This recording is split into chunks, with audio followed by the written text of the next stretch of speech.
Kamu maunya altcoins yang lawan Bitcoin, outperform, naiknya lebih tinggi banding Bitcoin. Di musim yang mana itu namanya alt season. So gini loh, ayo udah research ribuan koin ada. Of course kalau kamu ke coinmarketcap.com ada 10 juta nama koin atau apa ya. Jadi untuk manual research satu persatu susah. Tapi ribuan koin sudah dianalisa dari 2-3 siklus kemarin sampai sekarang. Jumlah nama yang outperform Bitcoin lebih dari satu siklus hampir gak ada. Ada sih ada tapi jarang. Ethereum salah satunya, dia 2 siklus berturut-turut mengalahkan kenaikannya Bitcoin. Setelah itu, ini siklus ketiganya Ethereum sejak 2017 dan kali ini underperform. Justru gak mengalahkan Bitcoin sama sekali. Solana juga sama. Solana 2021, siklus yang itu, Solana outperform Bitcoin. Kali ini 2025, Solana juga outperform Bitcoin. Apakah akan outperform di siklus berikutnya? Nggak tahu. Tapi jumlah nama yang mengalahkan 2 siklus berturut-turut udah hampir gak ada. Cuma nama-nama besar dan nama-nama tertentu. Tapi yang mengalahkan 3 kali hampir gak ada. Setahu aku gak ada. Bukan hampir gak ada. Yang aku bisa ketemu ya. Oke? So, goalnya bukan untuk dapat satu koin yang kamu bisa buy, hold, pegang 10 tahun ke depan dan harap hasilnya lebih bagus dari Bitcoin. Kemungkinan besar gak ada yang mengalahkan Bitcoin jangka panjang 10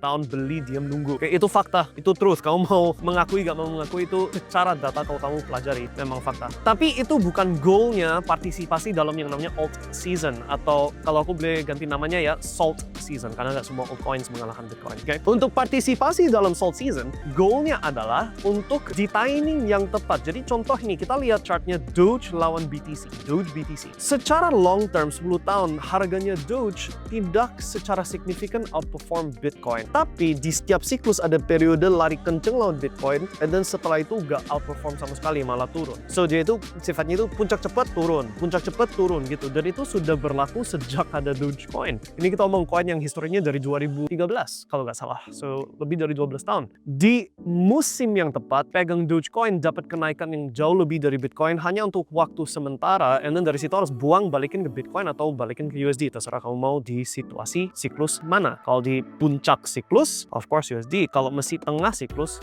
ganti ke Bitcoin. Paham ya maksudnya? Jadi goalnya partisipasi di salt season bukan mana ini koin yang aku bisa layak pegang 15 tahun ke depan, harap lebih besar hasilnya dari Bitcoin. Itu impossible. Atau so far secara data gak ada satupun nama yang aku bisa ketemuin. Oke? So goalnya bukan itu. Goalnya adalah di musim yang tepat, di timing yang tepat, yang kita boleh sebut salt season sekarang. Pegang koin yang seperti Dogecoin, ada periode sebulan, 2 bulan, 3 bulan yang dia lari jauh lebih kencang dari Bitcoin, buangin, selesai. Udah dapat 2-3 kali lipat kenaikan di Bitcoin, dapat, selesai.